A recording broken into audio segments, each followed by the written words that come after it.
Assalamualaikum warahmatullahi wabarakatuh. Salam sejahtera bagi semuanya. Welcome back to my channel TPMDes. Selamat datang kembali pada channel TPMDes.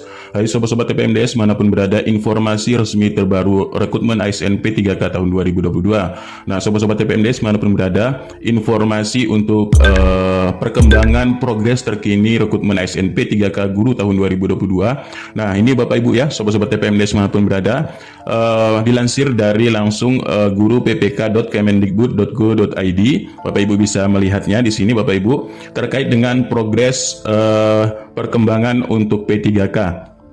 Alhamdulillah sekali di sini sudah sampai yaitu tahap integrasi, yaitu 50% pengerjaan. Alhamdulillah sekali Bapak Ibu ya. Ini sudah setengah 50% pengerjaan, menunggu persiapan pendaftaran dan melakukan pendaftaran SSCSN.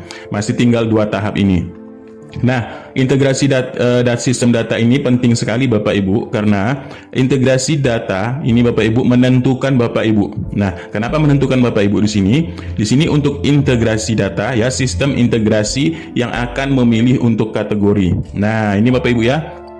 Ini sistem integrasinya. Jadi pelamar harus terdeteksi di Dapodik atau di database THK2 BKN ya. Nah, ini jadi Bapak Ibu, ini harus sudah terdeteksi melalui yaitu data Dapodik. Nah, data Dapodik sini sudah pengerjaannya. Kemudian selain itu dari SIM kebutuhan guru, ada SIM PG P3K, ada SIM PKG P3K, serta untuk formasinya Bapak Ibu di sini.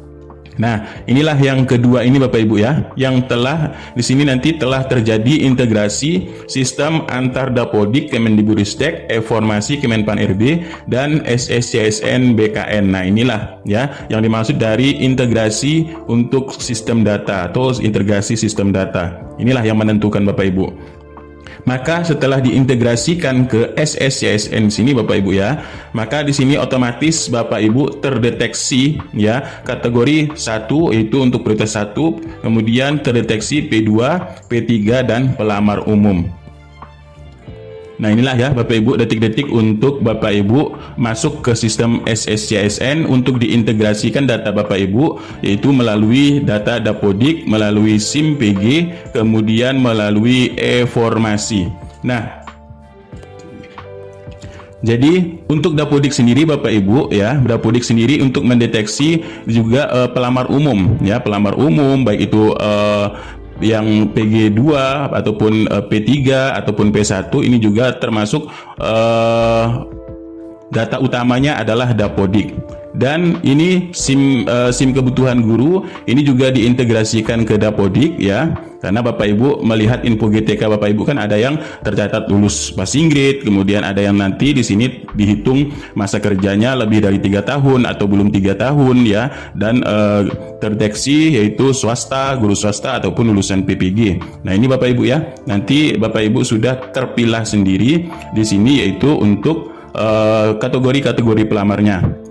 Nah, kemudian Kemendikbudristek juga sudah merilis data terkait dengan jadwal ya, jadwal pengumuman seleksi. Nah, ini Bapak Ibu ya, suratnya sudah kita cek secara resmi yaitu tanggal 20 Oktober 2022 yang ditandatangani langsung oleh Prof. Nunuk Suryani selaku PLT Direktur Jenderal Guru dan Tenaga Kependidikan. Perihalnya penyampaian nilai ambang batas ini adalah satu kesatuan dari jadwal ini Bapak Ibu. Jadwal ini karena jadwal ini adalah lampiran dari NAB untuk P3K ini ya. Nah, ini lampiran.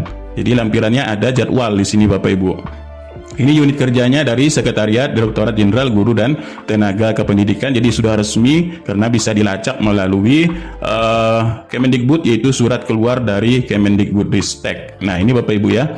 Dan kemudian ini ada hal yang berbeda ya setelah diteliti oleh Bapak Ibu di sini.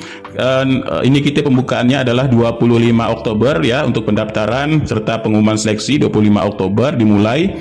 Kemudian di sini untuk yang kedua Bapak Ibu, pengumuman seleksi ataupun pendaftaran seleksi untuk semua pelamar. Ini login ke SSCSN tepat tanggal 25. Dan pengumuman mendapatkan penempatan bagi P1 ini 25 sampai 7 November 2022. Nah, Bapak Ibu yang bingung kan di sini adalah yang 15 ya, yang 15. Nah, 15 karena sudah pengumuman pendapatan tempat P1 ya. Sedangkan yang 15 ini adalah pengumuman hasil seleksi untuk P1, P2, P3 dan pelamar umum sampai 5 Januari. Ini dari mulai sampai 5 Januari sampai 6 Januari atau 2 hari. Nah, kenapa demikian Bapak Ibu ya? Dan ini yang lain-lainnya sudah kami jelaskan di video sebelumnya ya. Jadi Bapak Ibu sudah tahu di sini. Jadi hanya ada dua di sini yang ingin dijelaskan, yaitu terkait dengan pengumuman mendapatkan penempatan, kemudian pengumuman hasil seleksi untuk P1, P2, P3 sampai di Januari. Kalau kita melihat dari BKN, bisnis proses untuk seleksi P3K guru tahun 2022 Bapak Ibu ya. Di sini memang prosesnya adalah di sini daftar akun login ulang atau login ke SSCSN. Nah, ini untuk yang P1 ya. Nah, di sini P1 ada pengumuman ya, pengumuman pertama. Kemudian P2 juga ada pengumuman, P3 ada pengumuman, serta P4 ataupun umum ini ada pengumuman. Nah, prosesnya Bapak Ibu, ini nanti langsung yaitu setelah rangkaian semua ini selesai, nah maka disinilah baru ada pengumuman keseluruhan P3K guru tahun 2022. Artinya ini akan diumumkan final secara serentak. P1, P2, ya, P3, P4. Nah, itu dia Bapak Ibu. Jadi di sini rangkaiannya adalah memang di sini sesuai dengan ketentuannya Bapak Ibu, SOP-nya ini akan diumumkan secara serempak. Karena di sini nanti ada pengolahan nilai kan ini sudah, jadi tidak perlu untuk yang P1, jadi tinggal menunggu saja Bapak Ibu untuk P1 ini. Setelah selesai untuk P2, pengolahan nilai P2, untuk pengolahan nilai umum ya. Nah, kalau kita lihat secara yang sudah dikeluarkan oleh Kemendikbud dari alur seleksinya, memang Bapak Ibu ya, setelah penempatan di sini, maka proses selanjutnya adalah pemberkasan. Nah, jadi di antara proses penempatan ini ya, maka rangkaian lainnya untuk P2, P3 serta untuk pelamar umum ya. Nah, di sini ini untuk P2, P3 terlebih dahulu Bapak Ibu ya. Maka setelah penempatan inilah Bapak Ibu menunggu yang sudah mendapat penempatan. Kemudian bagi yang belum mendapat penempatan ya, nanti bisa turun prioritas Bapak Ibu di sini. Jadi ada prosesnya juga masih di sini setelah penempatan di sini. Ada yang ingin turun prioritas, kemudian di sini kan juga tadi sebelumnya kita sudah membahas terkait, nah ini Bapak Ibu ya, sistem integrasinya di sini. Nanti kan di situ ada seandainya Bapak Ibu tidak ada namanya karena sudah lulus PG tapi tidak ada namanya di P1. Nah, inilah Bapak Ibu ya yang nanti akan diproses kembali. Nah, inilah prosesnya. Jadi tidak semerta-merta nanti langsung pemberkasan karena mungkin ada hal-hal Bapak Ibu namanya tidak terdeteksi umpamanya. Kan kemarin di Excel kemarin kan memang sudah keluar. Kemudian ada yang bertanya tidak ada namanya di Excel tersebut kemarin Bapak Ibu ya.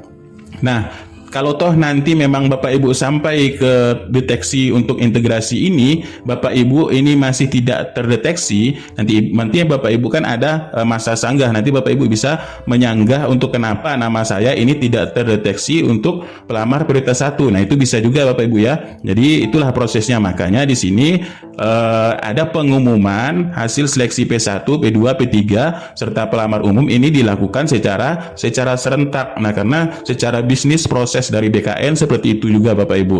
Nah, ini pengolahan nilainya juga seperti itu. Karena pengolahan nilainya sudah ada. Jadi tinggal menunggu saja Bapak Ibu, yang menunggu yang lainnya ini juga selesai. Karena memang prosesnya harus seperti itu. Nah, selanjutnya kemarin tadi sudah kami rilis yaitu tentang untuk di sini untuk regulasi Kemenpan atau Permenpan baru untuk seleksi P3K tahun 2022. Ini ada untuk guru ya, kemudian ini ada untuk kesehatan, ada untuk dosen, ada untuk teknis. Silahkan Bapak Ibu mendownload di link deskripsi yang video ini Bapak Ibu, video yang telah kami rilis ini. Ini ada di link deskripsinya untuk regulasi tersebut ya Bapak Ibu. Nah, itulah untuk informasinya. Nah, jadi itulah sedikit informasi Bapak Ibu. Jadi kita siap-siap bersiap ya untuk di tanggal 25 ini. Maka 25 ini ada pengumuman seleksi dan untuk pendaftaran serta pengumuman mendapatkan penempatan untuk yang P1. Ini diberi waktu sampai 14 hari ini Bapak Ibu. Jadi proses-prosesnya masih ada. Nanti sekalian di sini ada seleksi administrasi untuk yang pelamar P2, P3 serta umum ya Bapak Ibu. Jadi siapkan Bapak Ibu berkas-berkas Bapak Ibu untuk di SSSN bagi yang belum memiliki akun. Di sini untuk P2, P3 atau umum ini membuat akun, siapkan KTP ya, kemudian ijazah serta daftar nilai dan lain sebagainya disiapkan Bapak Ibu ya. Nah, itulah sedikit informasi terbarunya, mudah-mudahan ini sedikit manfaat. Kurang lebihnya mohon maaf, billahi taufiq wal hidayah. Wassalamualaikum warahmatullahi wabarakatuh dan salam sejahtera bagi semuanya.